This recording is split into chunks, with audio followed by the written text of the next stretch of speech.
svou celoživotní filozofii a sama se snažím takto žít. Jo. Takže je to příklad zdravého životního stylu a cílem tady toho celého vlastně je, aby celkový dojem z té regenerační složky, co tady absolvujete u nás v lázních, na vás zanechal taky nějaké praktické stopy. Jo.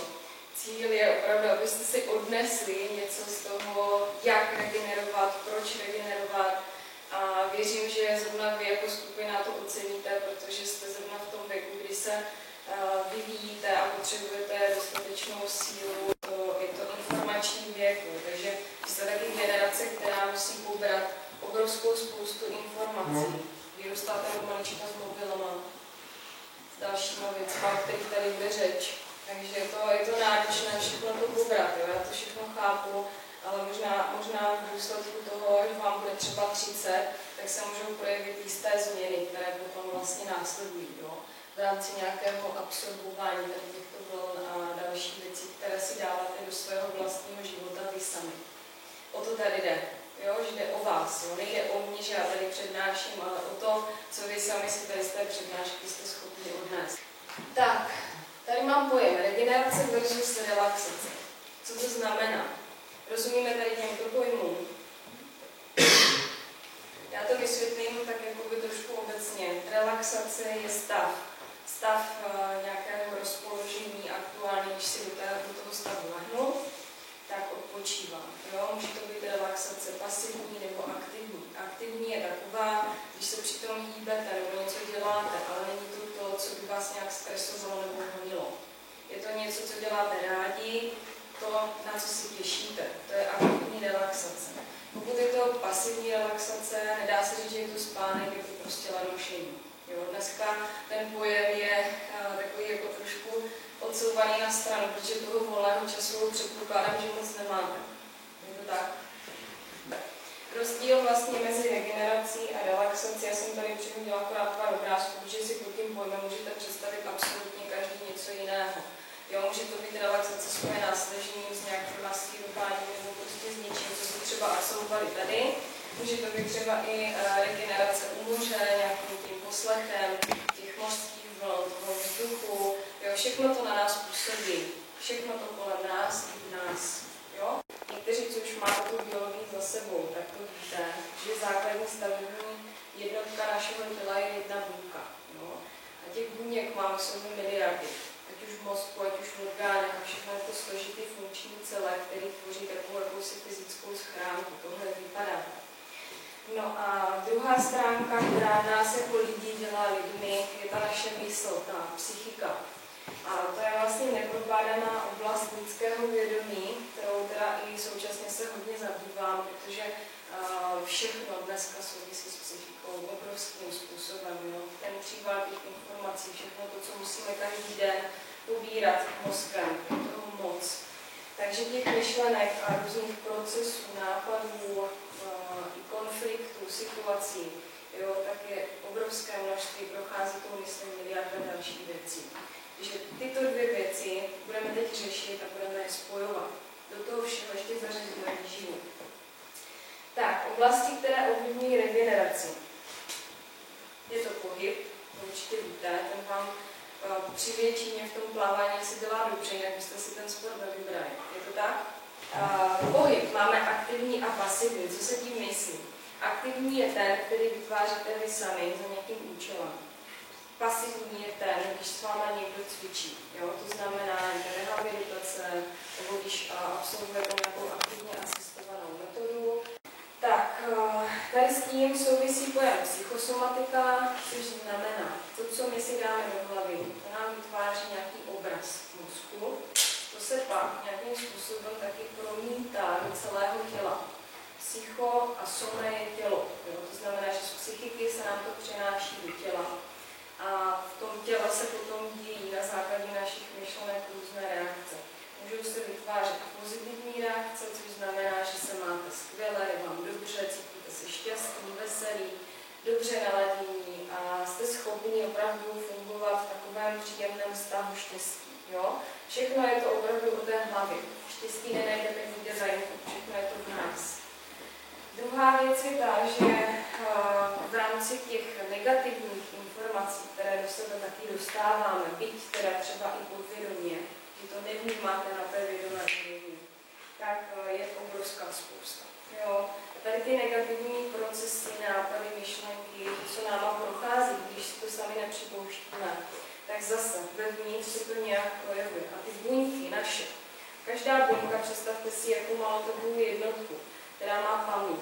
A ona to všechno nahrává. Takže když pláčete, když máte nějaký smutek, nebo žál, nebo vztek, nebo situaci, ve které prostě jste vypjatí emočně, všechno se to provází ještě vlastně kaskádou biochemických procesů, které v nás vyvolávají nějaké emoce. A o to víc se to hlouběji vlívá do těch vnitřních pamětí. Jo? Takže toto je zase důsledek dalších nemocí a diagnóz, které dneska kolem sebe všude vidíme. Může to být stav nějaké duševní poruchy, může to být stav nějaké třeba byť jenom cukrovky, nebo zvýšeného krevního tlaku, cholesterolu a tak dále. Všechno to je spolu spojené. Jo? No a poslední pojem, o kterém se budeme bavit dneska, tak je výživa, což je kvalita a složení toho, co jíme. Obrovsky důležitá složka. Patří do té koncepce zdravého životního stylu a řeknu vám pár takových zásadních ukazatelů a jednu hlavní, kterou byste ve svém věku měli dělat. Tak, cílem regenerace, jak vidíte tady tu slečnu nebo paní na obrázku, je propojení těch všech tří pilířů, co jsme si řekli předtím. To ještě vrátím.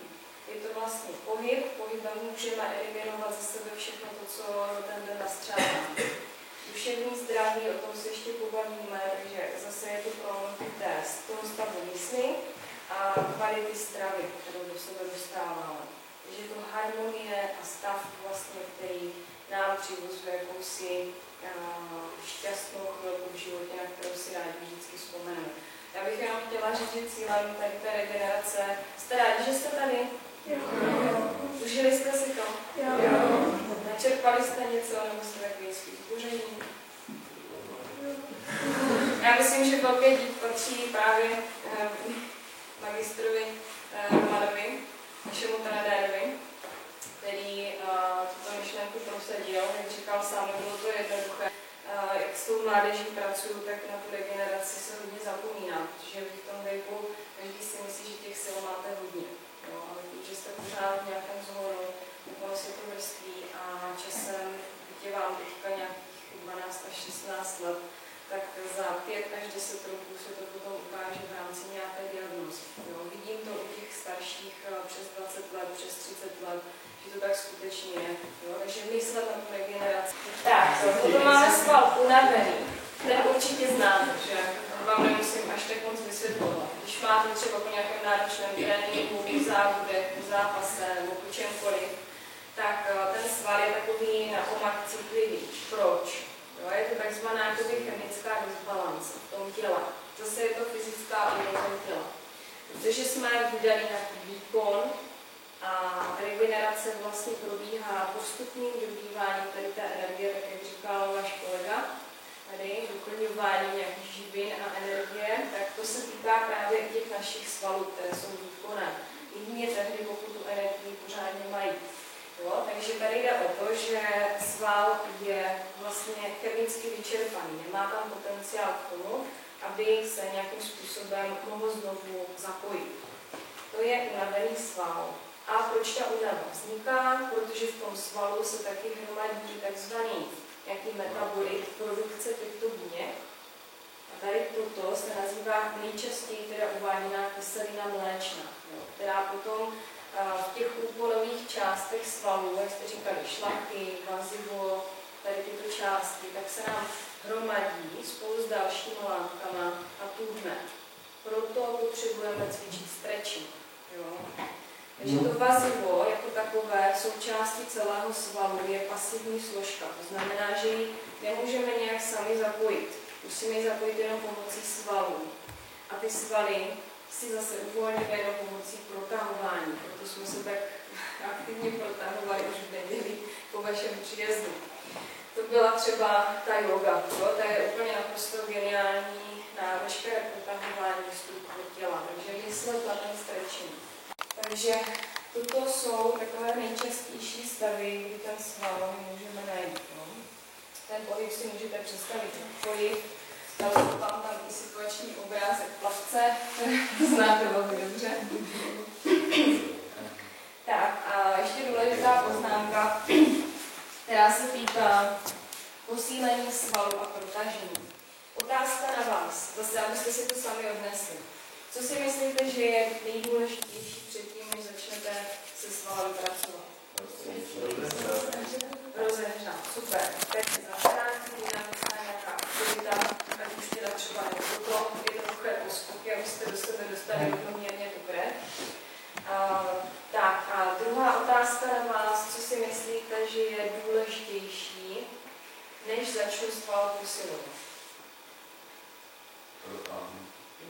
Super, přesně tak. Proč?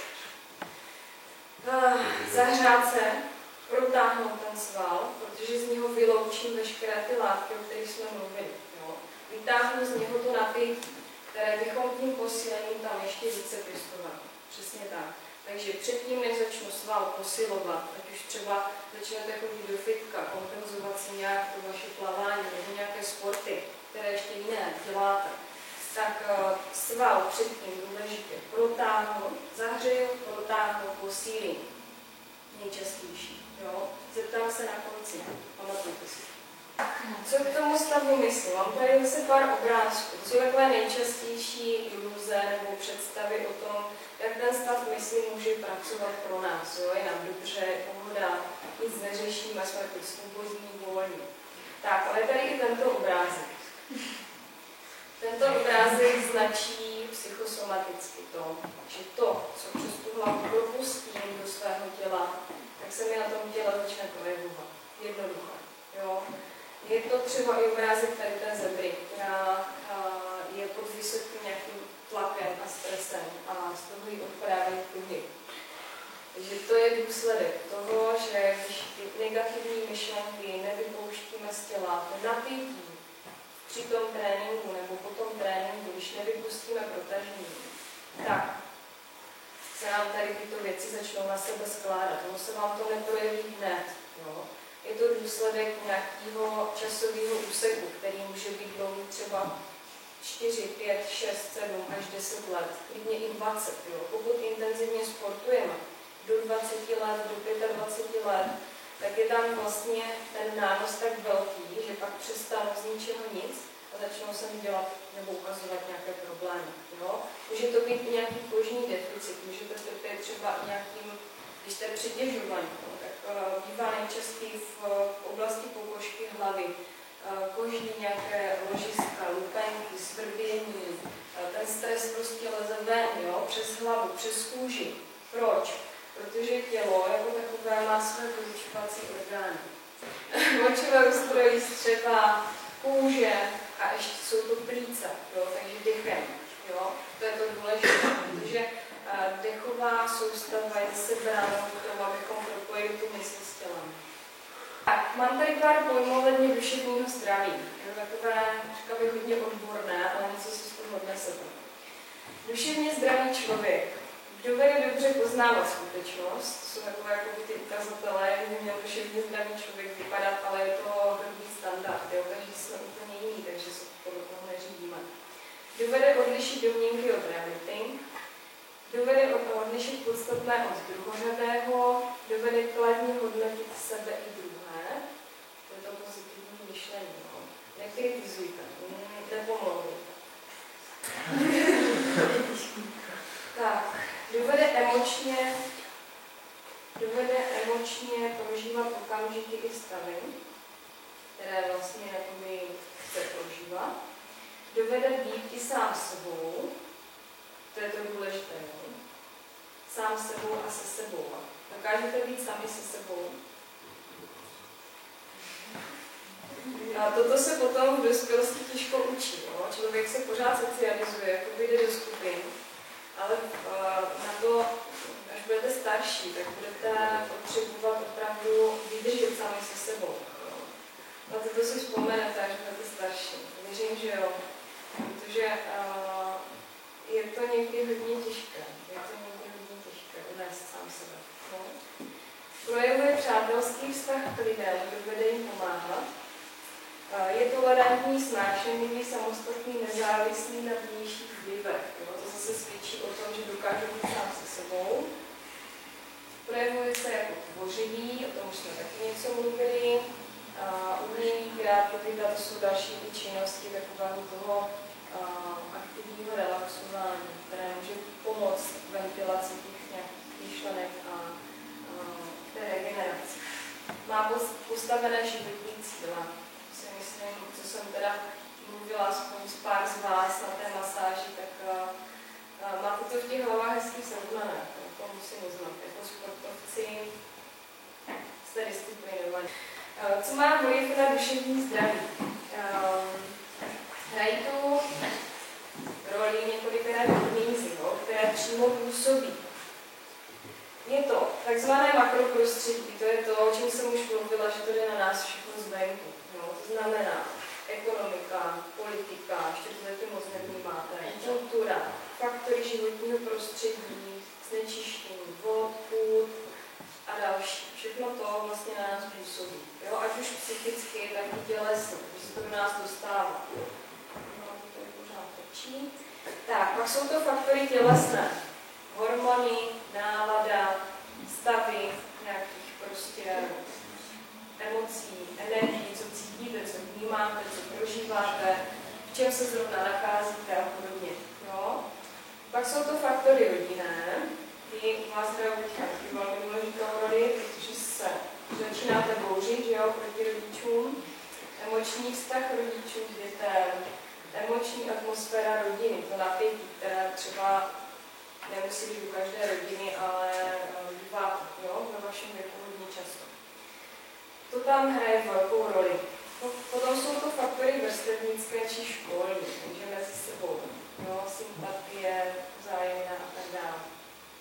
Pak jsou to regulační mechanismy v rámci výchovy, to, co na vás působí v rámci vaší rodiny, výchovné nějaké aspekty. A potom jsou to autoregulační mechanismy, to, jakým způsobem chcete vychovávat vy sami sebe. A děláte to. Děláme to všichni. Neustále, celý život. Takže ten styl toho, jaká ta regenerace bude pro vás ta nejlepší, si zvolte určitě každý sám. Není to o tom, že bychom to nějakým způsobem tady škatulkovali. Tak, mám tady pár důležitých věcí ohledně výživy. Je tady někdo rád hodně sladké věci? Co nejčastěji? Čokoládu. Jako horkou čokoládu? Ale já čokoládu. Jo? A co ještě? Kolu, Coca-Colu, Coca-Colu. No, to ani ne, já spíš mám na mysli opravdu tu Coca-Colu a tady tyto věci, které obsahují i Fanta, i Sprite a tady ty věci, tak obsahují nadměrné množství cukru a hlavně teda i kyselinu fosforečnou, která je zvýšené koncentraci potom ve vyšším věku dělá hodně neplechu. Takže na to si dávejte pozor. To je jediné moje opatření z té výživy. Jste ve vývinu, jste všechno, na co máte chuť. Tady v tomto není potřeba se nějak omezovat. Jenom jediné opatření je nepříliš mnoho cukru, nepříliš mnoho polin. Toto je jediné, co bych vám v této části mohla doporučit v rámci vašeho věku. Důležité, co chci říct, co by mělo v tom dnu určitě v té výživě být. Tady máte jakousi pyramidu. Proč je takto postavená? Ví někdo? Že bychom to, co je hospodem, měli používat nejčastěji. Výborně. Proto je to největší pole a nejvíc tady těch zelených surovin bychom se do něj dostávat. V přirozené formě, nejlépe z domácích zdrojů, s dosledovatelným původem, pěstování, bez chemie. To jsou další faktory, které bychom měli brát v potaz. Když je to zelenina, ano, ale jaká? Odkud, jestli je domácí, pokud máte nějaké zahrádky, rodiče, babičky, berte si to od nich, oni to schválili, si úplně nejví. Nebo farmářské trhy, tam se dají nejlépe koupit nějaké zeleniny, ovoce, tady toto základní potraviny, které jsou pěstovány opravdu s takovou tou přirozenou péčí, bez rychlohoničů, bez rychlorůstu. Pozor na to, takže toto je to nejdůležitější. Potom, co tady máme dál, tak jsou luštěniny, čočka, jáhly, pohánka, přirozené staré věci, které se používají už za dob našich babiček. Teď se znovu vrací, jo? Znovu jsou objevené v rámci výživy, takže používat to, neodmítejte to, je to plné výživných látek, které potřebujeme, jsou kvalitnější mnohdy než maso, jo? Luštěniny v rámci i obilovin jsou plné aminokyselin, což jsou základní stavební látky pro bílkoviny. Takže jsou to rostlinné zdroje bílkovin, které jsou, jak říkám, znovu ještě kvalitnější než jakékoliv maso, jo? O kterém nevím, jak bylo pěstované a kde. Takže toto. Pak tady máme co? Rybu. Ta ryba aspoň jednou dně by měla být, jo? A zase je to o tom, jaká kvalita toho masa tam je. Já vím, že vy to moc neovlivníte, ale pokud už tu informaci máte, zkuste jakoby i tu mamču k tomu dotlačit, jo? Aby třeba, nebo tačko, jestli vám vymohli. Takže si to hlídat. Co toto? To je kuře, ano. To je kuře. Antibiotika v malém množství, hormony v obrovském množství, proto ty kuřata tak rychle rostou. Protože to kuřecí maso není až tak jako dobré. Další poznámka k výživě. Fast foody obloukem. Když máte na to chuť, tak jo, dobře, jednou za rok, půl roku, dejte si. Pak jsou tady další věci, je tady hlavně i rýže, je tady voda. V té zimě se doporučuje hodně tepelné zpracování potravin, takže hodně teplých nápojů, aby se to tělo postupně zahřívalo. Každý den máme jinou. Co je tady? Tak, a to by se mělo jíst kdy? Dopoledne.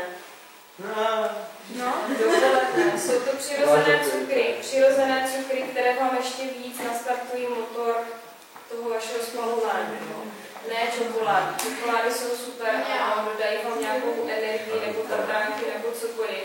Ale ještě lepší, cukr nebo krve rychlejší, je v podobě ovoce. Jo?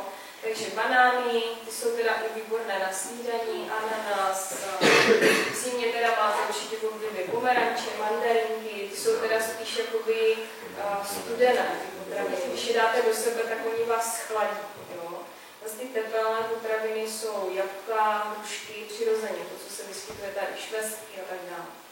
Takže to by tam mělo být, jo? Dopoledne maximálně do 3 hodin to ovoce. Od 3 hodin já doporučuji vždycky spíš tu zeleninu nebo polévky. Polévky jsou taky fajn. No a tady nahoře mám co? Maso, to jsme řešili. Tady v tom je toho minimum. Taky jsem tam dal nějakou husu nebo kachnu, ale zase vím, odkud to pochází. Takže jo, jesme maso, mějme ho rádi, jo? Takže tolik k té stravě. Co jsou ty opatření, co jsme si říkali, co byste do vašeho věku neměli jíst? Super. Takže toto se od tohoto odnese, jo? Takže snížit. Když už je to nutné, tak na minimum snížit, jo? Aby to tam nebylo ve vyšším množství. Tak, teď nás čeká taková super pasáž. Dobré zvyky pro zdraví. Ráno snídat. Nejlépe. Co? Jáhly, ovesné vločky, ovoce, výživné potraviny, jsou to různé ořechy, med, semínka. Takovým způsobem nastartujeme ten motor minimálně na 3 hodiny. Máte to tam, po většině to tam máte, což jsem hodně ráda. Takže pravidelná snídaně, nevypouštět, nespěchat, tu snídaně si užijte. Nejdůležitější jídlo dne. U všech sportovců, prosím vás. U všech. Takže další bod. Každý den pravidelně sám pro sebe cvičit zhruba 20 minut. Jak se povedla ta sestava zacvičit? Je dobře, akorát vybolela páteřina. Jo, bylo to tvrdé, no. Tak, o to bych cvičit, ne? Ale já jsem říkal, to jsou cviky, které běžně cvičíváme, akorát, že prostě za ten čas dlouhý, kdy ten tréninkový proces probíhá, teď myslím třeba rok, 2 i více let, tak je to hrozně omrzí. Jo? A najednou si všichni říkají, proč mám furt dokola dělat to stejný. Přitom je to účinný, je to jednoduchý, když se tu řadu nějakých pár 8-10 cviků naučíte a věnujete tomu ten časový prostor, tak nic lepšího pro sebe před hypotréninkem nemůžete udělat. Já bych to řekla, ještě trošku je to zvyk, který si vytváříte a nesete si ho do dospělosti. To, co si teď dáte do té hlavy, tak to se vám tam zákonitě které se teď budete v jakémkoliv zónu. Když se to naučíte už teď, tak ten zvyk vám potom ten mozek bude vyžadovat dál a dál. Je to automatické. Jo? Každý nový zvyk trvá pro mozek 3 týdny, než se ho naučí, než si ho zautomatizují. Takzvaně ukázka. Stojím, ulevím si do kyčle, dělám to automaticky. To je taky zvyk. Jo? Pohybový stereotyp. Na kterou stranu chodím častěji, tam mám víc vyčvachtaný kolo. To je to stejné s tím cvičením. Úplně to stejné. Takže když si to štípím do hlavy každý den po dobu minimálně 3 týdnů, 4 týdny jsou přímý otisk do hlavy. Jo? 4 týdny jsou vždy nutné k tomu, aby se ten zvyk stal vaším dobrým návykem. Takže cvičit. Mám tady pro vás pár takových doporučení. Jsou to pozdravy slunci, kluci, vy jste to cvičili se mnou. Těch variant je spousta. Najdete si na internetu. Pozdrav slunci, zabere vám minimálně 15-20 minut denně. Ideální. Protažení, prokrvení, energetizace těla, plus prodýchání. Jo? To stačí. Nebo 5 Tibeťanů. Zná někdo? Ještě jste neslyšeli, taky se dají najít na internetu. Výborné cvičení, které pomáhá rozproudit a protáhnout a odblokovat veškeré zádové problémy, kloubní a podobně. Takže když jsme stůlí po ránu a i když se nám nechce cvičit, aspoň se rozdýchat. Jo? Tak, poznámka k tomu rozhýbání, uvolnění kloubů, bloků a odstranění bolestí ze záce. Efektivně rozhýbe psychika, což je zase spojení toho těla s myslí. Zlepší se nálada a citelně ovlivní proudění energie těla. Já jsem se naučila teďka nejenom pravidelně snídat, ale hlavně ráno cvičit. Jo, je to takový 10 minut na takovou lehkou aktivaci těla a fungujete úplně skvěle celý den. Další. Začala sportu chodit jednou týdně na masáž, to už někteří z vás máte zažité, jednou možná i za 14 dní ve vašem věku, i za 3 týdny se to ještě dá. Jo? A pak ten interval zase souvisí s tím, že ten mozek si na to jakoby zvyká. Takže zvyknu si na to a to tělo to vyžaduje. Takže masáž alespoň jednou za 3 týdny, jednou za měsíc. Sauna, výborná věc, jo, tepelné procedury, aby se nám otevřely pory na kůži a všechno šlo přes tu kůži ven. Že se uvolní toxiny, škodlivé látky. Důležitý poznatek je, ještě používejte deodoranty, nepoužívejte antiperspiranty pod kožu. Už začínáte, nebo už to dávno začali, zbytečně si zacpáváte potní žlázy, když chcete vonět potom, tak ono v tom těle to dělá obrovskou neplechu v jízdních uzlinách. Takže deodoranty. A vyhledat si kvalitní nějaké. Je jich málo. I když vám píšou, že jsou to deodoranty na nějakých těch tubách, které si stříkáte pod kožu, tak většinou mají ty aluminiové soli, takže nesmí obsahovat hliník. Jo, nesmí. Takže antiperspiranty. Pak tady mám lázeňské procedury, to už jste si splnili, díky vašemu vedení, které to prosadilo, což je super. Při poškození svalů spolupracovat s fyzioterapeutem minimálně 3 týdnů až 3 měsíců. Zase tu máme tu odrážku těch minimálně 3 týdnů, protože když mám třeba zlomenou ruku nebo zlomenou nohu, nevím, co s tím, nenechám to zatuhnout. Jo? Nesmí stuhnout tu vazivu. Měla tu dát tu šanci, samozřejmě první, třeba týden, 2. Ta akutní fáze musí odeznít, ale potom hned začnu spolupracovat s někým, kdo mi tu nohu ruku rozhýbe. Abych byl akční, abych tam měl nějakou újmu na celý život. Jo? Tělo máme jen jedno. Tak, další. Pravidelně spát bez vlivu elektromagnetických zářičů a těchto vln z nich. Proč to tady mám? Jste generace, která právě tady na tomto vyrůstala. Od malička. Furt máte kolem sebe mobily, televize, počítače.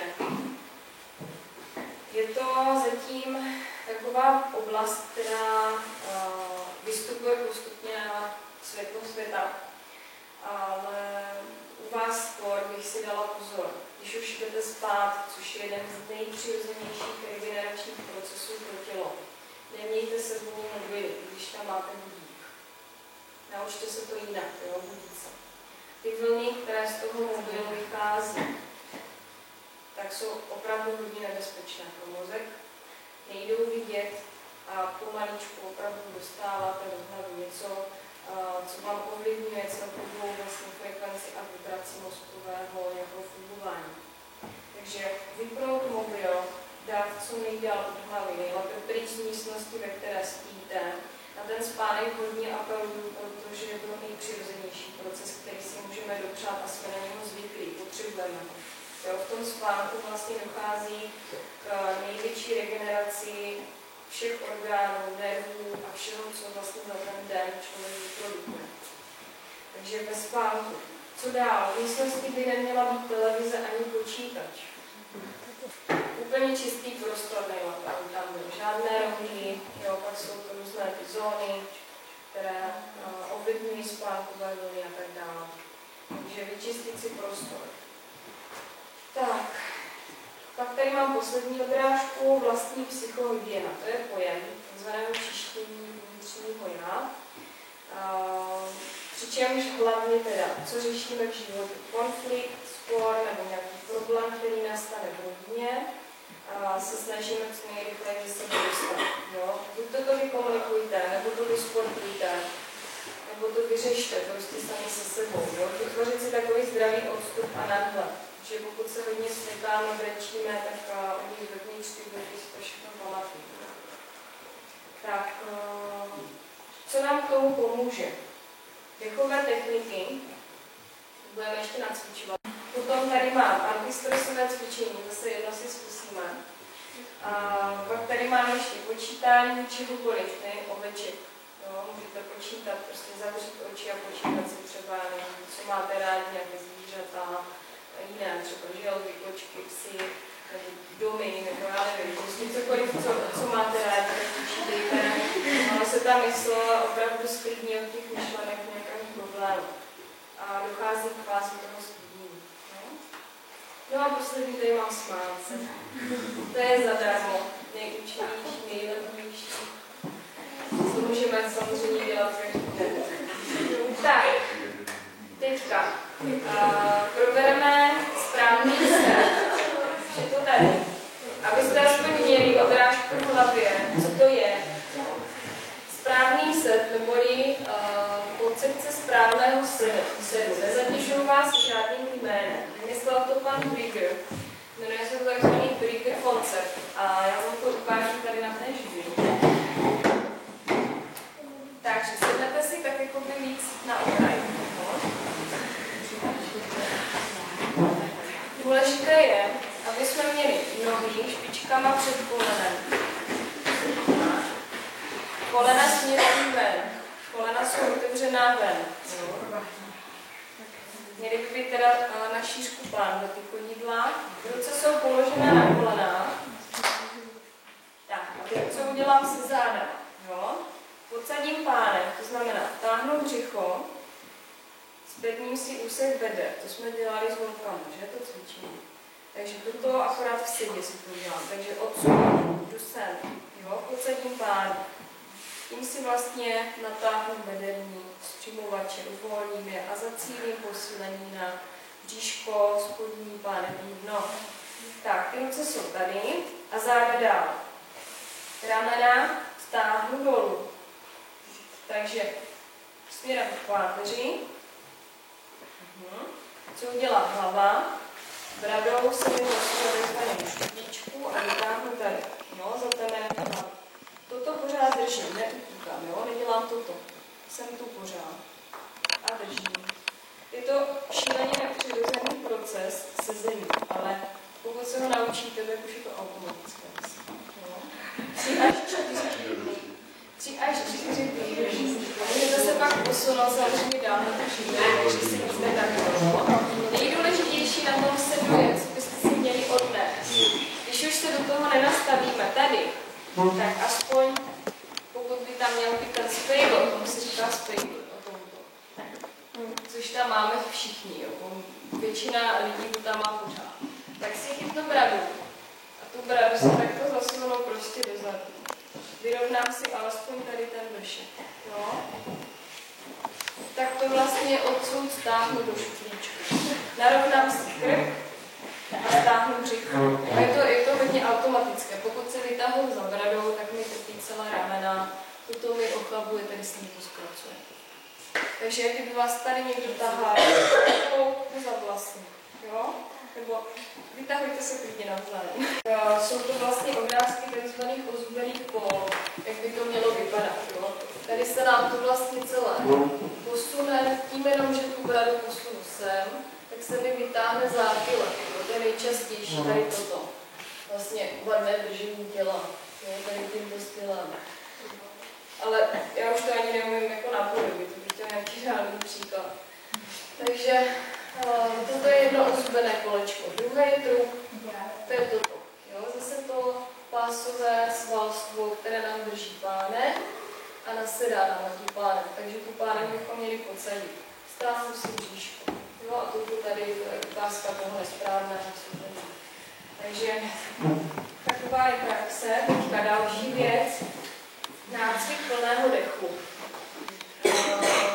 Když vydržíte nohy přes nohy. Jsou fajn u dám, které mají sukni. Ano. Jo, super. Dámský posed, ale je nám celkem na prd. Protože nám vyostí čelo. Jo. Když často se dá nohy přes nohu, tak se děje to, že ta noha, která je dole, tak se mi zkracuje a stabilizuje se mi víc do pánve. Tady tato se mi víc vytahuje, takže si sama rozkosím plánek. Pokud to dělám jednostranně, jo? Pokud už to mám dělat, tak to dělám aspoň obou straně. A úplně nejlepší posed je toto, jo? Chlapský. Protože je to centrační pozice klička. Tak to jenom k tomu, když už náhodou budete potřebovat si tu rovňák nebo dát tomu přes nohu, tak to tam taky mějte. Takže, nácvik plného dechu. Co to znamená? Já už jsem si vyslechla, jak dýcháte při plavání. A souvisí s tím teďka i to, že pokud chceme nějak ovlivnit tu vaši tělesnou konstituci nejvíc přetěžovanou tady nahoře, tak se musíme naučit správně dýchat. Protože zase ramena, hrudník, všechno, co se nám rozpíná, tak potřebuje nějakou energii. Přebudováváme si sami potom ty svalové stereotypy do nějakého takového posedu, jo? Už sedíte fakt hezký. Bezva. Co chci? Takže zase ten postup, jo? Ramena od uší stáhnu, bradu si dotáhnu hrudní kosti, hrudničku do šuplíčku, tady se vytáhnu. Tak. Teď se zkuste volně nadechnout nosem a výdech nosem.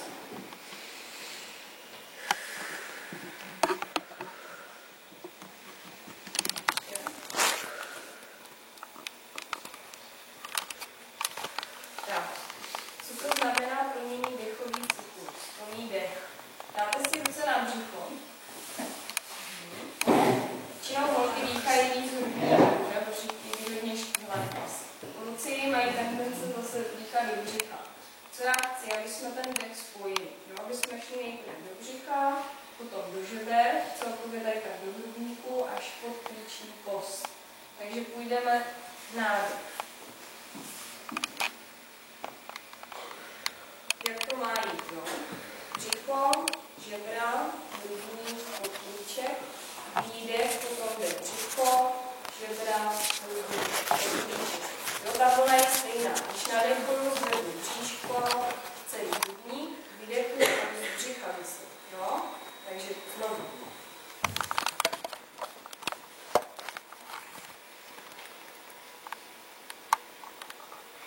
A vůbec nezvedáme ramena, jo? Při tom dýchání. Jo? Přes břicho musí jít první, abyste se celkově nadechli do všech orgánů a částí těla. Takže břicho,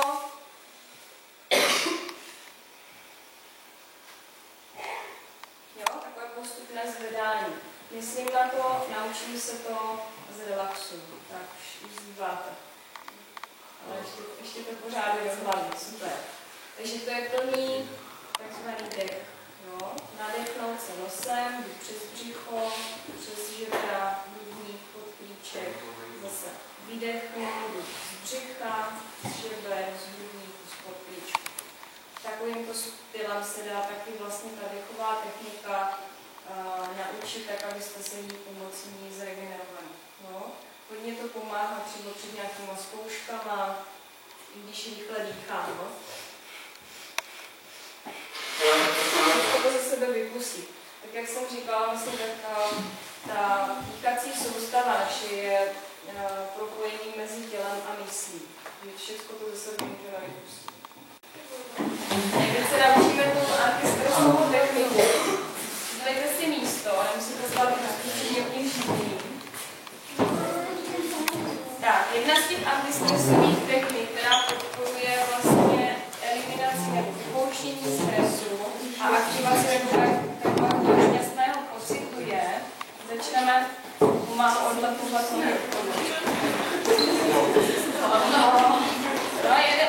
Zvykníme.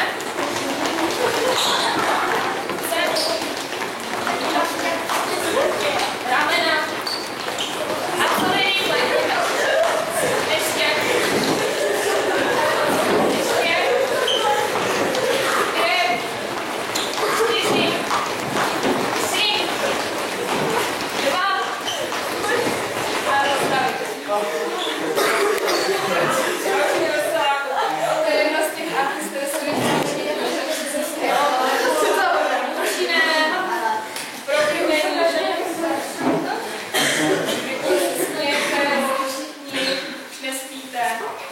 Takže tolik ukaz toho antistresového cvičení. Jo? Plný dechový cyklus máme, správný set a jednu z těch antistresových technik. No a co bychom měli dělat všem nejčastěji? Sportovat? Tak je